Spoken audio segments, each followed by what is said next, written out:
दीड दिवसाच्या गणपती बाप्पाचे विसर्जन करण्यासाठी नदी पात्रात उतरलेला अजित पाटील मुळगाव काळेश्री याचा पाय घसरून नदीच्या प्रवाहात तोळ गेल्याने तो पाण्याच्या प्रवाहाबरोबर जवळपास अर्धा किलोमीटर वाहत गेला आणि सुदैवाने नदी पात्रात मधोमध असलेल्या एका झाडाला जाऊन तो अडकला।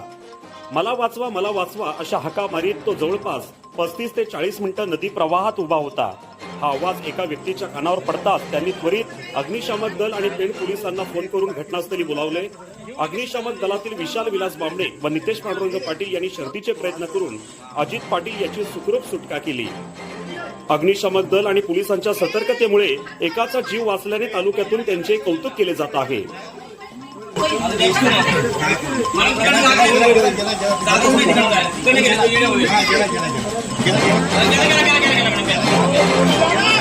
हाँ